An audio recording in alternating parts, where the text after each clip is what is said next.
Another form of cigarette that's been dominating the headlines recently, that's vaping.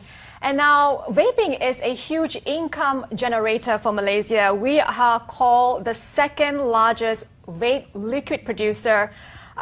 This is Malaysia. And with some quarters calling the ban of vaping, thus far we have heard the Health Ministry say that it will not ban vaping, but the sale of nicotine will be done by pharmacists and medical practitioners. Now, on the health aspects point of view, does vaping help smokers quit smoking? And is vaping even considered something that's healthy? Because we have, again, conflicting reports. Some say vaping is okay, some say vaping is not. Now, joining me to clear the air, I have two doctors who have joined me earlier on, Dr. Helmi and Dr. Raja. I also have Samsul Kamal Arifin, who's just joined us. Now, he's the president of MOVE, Malaysian Organization of Vape Entity. Now, right. Samsul has been a smoker for 25 years and a vapor for 3 years. Good morning, Samsul. Good morning to you. So, you have been very busy, I suppose.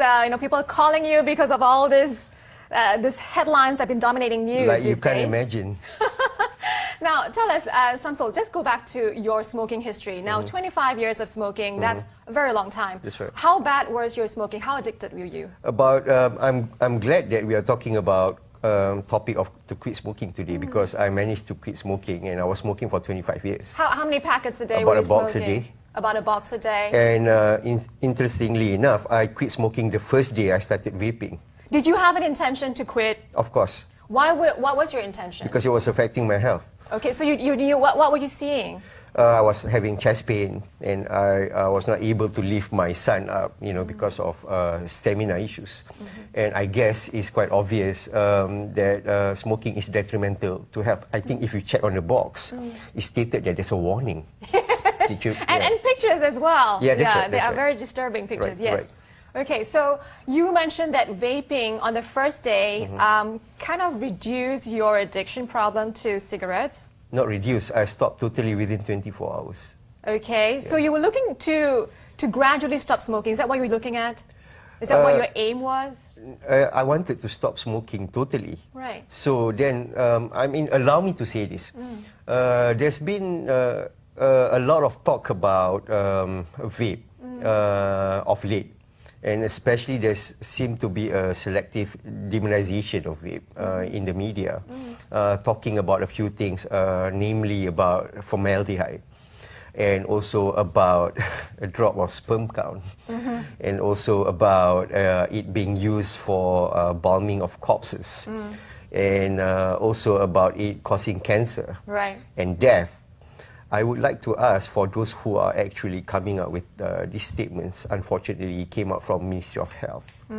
Where are the basis of these statements from? Right. Yeah. Okay, so obviously there are, for what we have done the research on, Bella, there are inconclusive reports, even on the medical side, on what vaping and the dangers of vaping are, because at the moment there's just not enough research and survey that's been done. Well, allow me to share with you a few Before you go on, Samsul, we actually brought our cameras out to the streets to ask people their thoughts on the act of vaping. Sure. Let's just take a look at this.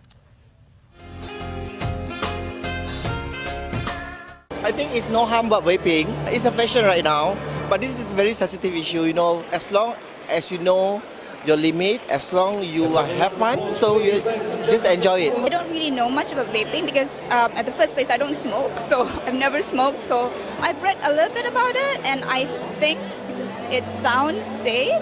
But then again, we don't really know, do we? Honestly, I think vaping is no harm to it because I've done all my research and there is no specific research that says vaping is actually harmful to the body, not as thorough and specific as cigarettes. You know what cigarettes can do to you. So in that sense, I think we're a society that's still learning more about vaping, but so far, so good. So I think vapers are doing it okay, but the only problem is it's quite expensive. And it's an expensive hobby, and if you want to kick your habit of smoking through vaping, it's going to be a longer process, I feel. I think nicotine is never safe. A lot of people's justification for vaping is because you cut out the tar, but nicotine is just as bad because it's addictive. I will not be one to judge because, everyone's got their vices and all that, but if you ask me, tar is bad for your body, so is nicotine. Unnecessary, like cigarette. I don't think it's something that everyone needs. I don't think there's a purpose to it. Holding something that is that big in your bag and carry it around and smoke it inside of the building, for me, the act itself is disrespectful. So it's my strong opinion that vaping is a major no-no. I don't smoke, and then I actually allergic with the smoke. Vaping for me, it's okay for me. I can stand it. It's better than people smoking beside me. So I'm cool with it. Yeah, I'm cool with it. Yeah, it smells nice. Okay. So we have very conflicting reports. Also, people's opinion on what vaping and the act of vaping. Now, medically, what happens or what is the constituent in a vape liquid, doctor, as opposed to a cigarette? I think that the clips that you showed were actually very useful because it just demonstrates how much confusion there is and how much people don't really know. And as a result, like you quite correctly pointed out, some people go overboard with the dangers. Yeah? Right. Excuse me.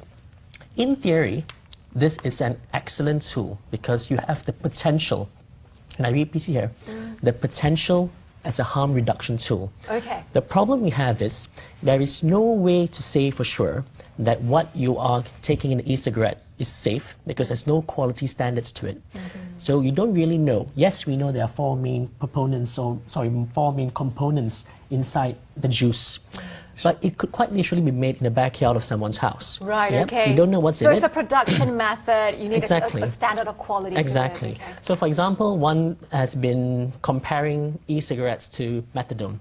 So the way you would give a heroin addict methadone to try and get them off the addiction is the same way you would want to approach e-cigarettes. Right. However, if we were to use the same sort of analogy, now what you're doing today is you're telling the cigarette smoker to go get your methadone from the drug dealer down the street without any real A, psychological support to get away from the addiction, and B, quality control to ensure that what you're getting is the true product. Yes. So I agree totally that we have a potential here to get to a point where we can harm reduce, but at the moment, it's not quite there yet. So it's not regulated in a sense that you have this quality assurance and quality control to the type of vape liquid. That's right. Now, vape liquid, in terms of its nicotine content, is it lesser than a pack of cigarette or just 1-to-1 ratio? What is it? What does it stand? Doctors? Good. So studies have shown that they vary. Okay. And correct me if I'm wrong, you can also measure the amount that you actually vape in, yeah? Right. Right. Depending okay. on the machine that you have, the generation that you have. I think it's up to 5 generations now, if I'm not mistaken. Right. So, it's different content of different nicotine content, different amounts of concentration.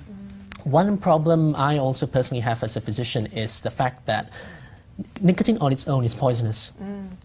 2 weeks ago, I had a patient come to me who was having some difficulty breathing. And he was telling me how each time he took a puff of his e-cigarette, he could feel the liquid seeping into his mouth. Right. And that's quite dangerous because you could literally die from Yes. overdose of nicotine. Right. Which once again goes back to quality control, ensuring that things are done appropriately. And if you look at things worldwide, there are also increasing concerns about children going across because e-cigarettes, once again, if they're being used appropriately, I can totally appreciate it because I think philosophically we are all on the same page here. We want people to stop smoking because Right. at the end of the day, the big enemy is tobacco.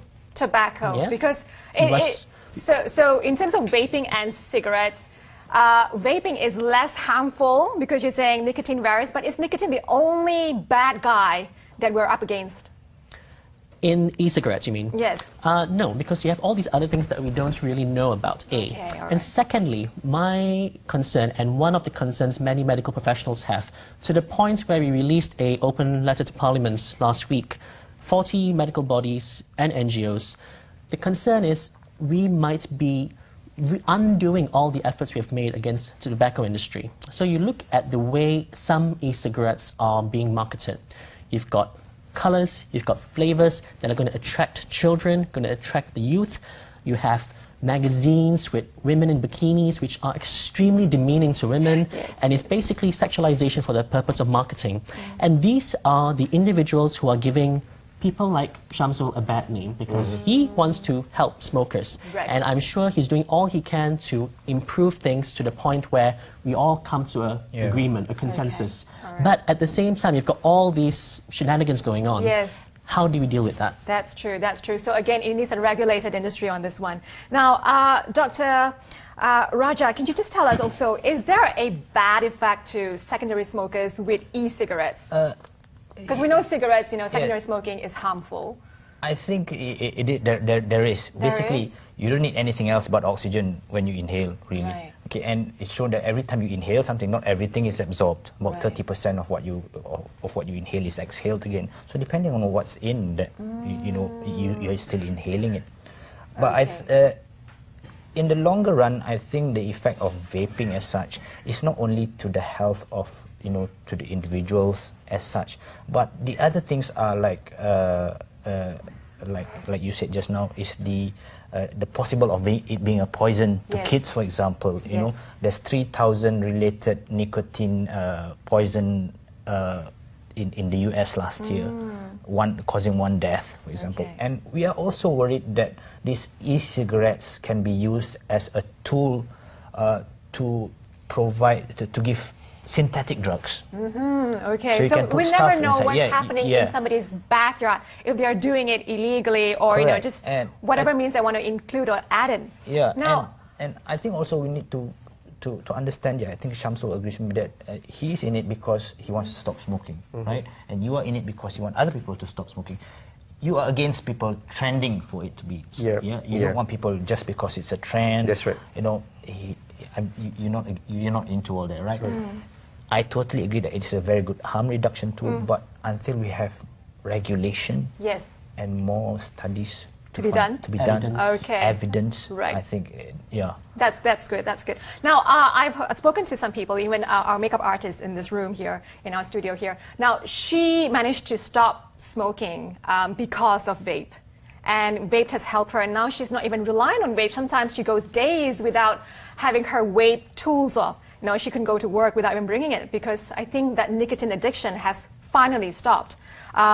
So now she just vapes for the habits, and it's just very occasional in a week. Now, for you, Shamsul, your story is how addicted now to you to vaping since that you have stopped smoking? All right. Before I answer that, I think there are a few issues that I should address coming out from two doctors just now, if I may. Sure. Number one was the mention about the danger of nicotine and it being as a poison. Generally speaking, most vapers vape at around 6 mg nicotine per 30 ml. And the threshold level for it to be a poison is about 60 ml. Nobody vapes at 60 ml. Again, so it's only 10% of it. Yeah, so these are actually evidence-based. It's not just from something that we hear or a rumor. So then that clearly states that the nicotine content in vape, e-liquids, even if you were to vape and if you were to accidentally have a drop of it on your tongue, it shouldn't lead to poison. Is that the same for children? No, of course this is not for children. Yes, but if you have if you have electronic cigarettes on the table and some kids were to take it. Well, you can't blame vape for that. You have to blame the caretaker. May I use an analogy about accidents, for instance? With cigarettes as well, right? Yeah, I mean car accidents. Malaysia have the highest number of fatality on the roads. Are you blaming cars for it? I mean, let's be fair. That's a point there. Now, back to your story. Yeah. Then number two about drug-laced liquids. Again, I need to clear the air because we don't have many opportunities for us to actually speak to the public. And all the public is reading on the newspaper is about how bad it is. Now, coming back to drug-laced liquids, let's look at it scientifically. THC, or the active ingredient in any drugs that makes you high, it carries a non-polar molecular structure. PG and VG, which is the content in e-liquids, propylene glycol and vegetable glycerin, carries a non-polar molecular structure. Both of these structures cannot be solvent together. What I'm trying to say is that you cannot mix drugs with the e-liquid. It will simply not work. Right. Yeah, it will not work unless you use a method that is called iso extraction. You need to be a rocket scientist to do that, you know. Right. So then again, all these stories about vape being drug-laced, being poisoned by nicotine, let's look at the facts and the evidence based on this. Can I interrupt with some facts? Yes, sure. Can we just keep it very short because we're down to very little time? Fine. So very quickly, we're not Thank you. talking about mixing drugs into the e-liquids. I totally agree with you. That's quite physically impossible. That's right. But you can use the device. And if you, in fact, CNN had a documentary recently about Right. the increasing use of amphetamines with e-cigarettes in Florida. Okay. There's an issue in Hawaii because they've been using cough syrups. So it's not about the juice itself that's being mixed. It's about the device and the way that you can actually take drugs without being detected. This is the issue in America. Apparently, this is not what is happening here in Malaysia. What has been going on in Malaysia, or what you have been reading in news, is that they said that in the e-liquid itself, there are drugs in it. This is the issue. What's happening in Florida, in what we have seen in CNN, I totally agree. This is a new development. Can we all agree on one point though, that the industry is not regulated enough? That we don't know, as you say, the shenanigans behind who are developing some of this vapor liquid. You know, could be in their garage, could be, you know, and so we need a regulated industry and some standard, so that we know that every vape liquid is safe That's for right. That's what we want people's as well. Yeah, consumption. that's right. Yeah. Okay, all right. Now, can we just come back to your story, Shamsul, of how you use vape to help you quit cigarette? Because a lot of people here, that's in conjunction with health awareness, lung awareness month, and so to help people and inspire people to gradually quit. What was your story of success here? I was curious as to what vape was. This was about 3 years ago. And I contacted a friend because I keep on seeing him posting it on Facebook. So I contacted him and he came and see me and he put all his devices on the table and I was trying it one by one. And I found that if this thing can actually help me to quit smoking, if it helps me to quit smoking, and if I were to vape and I get the same sensation after I have lunch, for instance, then I would carry on to vape. And fortunately enough, after 24 hours of trying it, I managed to quit smoking totally. And I have not touched a cigarette. I can't even smell the smoke of cigarette nowadays. But then at the same time, interestingly enough, the nicotine content that I am taking now has gradually dropped as well. Okay. I started off by 12 mg. Now I'm taking it at 9. After that, it was at 6. Now I'm really more or less around 6 to 3 mg. So you can see that the concern about nicotine being addictive, can't be justified when most of us, this is not unique to me alone, most of us who have been vaping for more than 2 to 3 years are actually gradually taking the nicotine content. Do you intend to quit nicotine for good? Of course. Ideally, Really? I wouldn't want to smoke and I wouldn't want to vape. And I Okay. think to sum it up, just in a minute here, I think for us vapers, we see it as a solution. For non-smokers, they see it as a problem.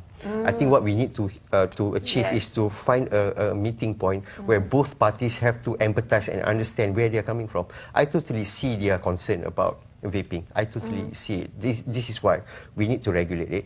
We need a tested product, and we need a product that is safe. Okay. Right. All right. So, doctors, before we round up this conversation here, your input on vaping to help smokers quit, and also should vaping be something that we should ban?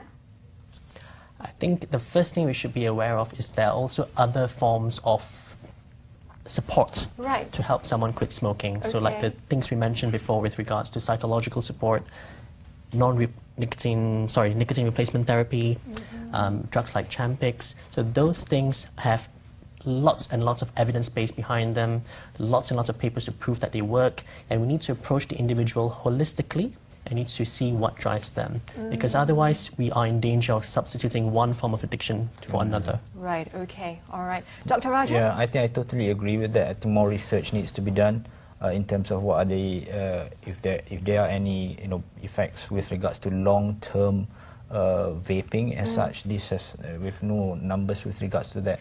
But again, I totally agree. We don't want one substitute of one problem to be another problem.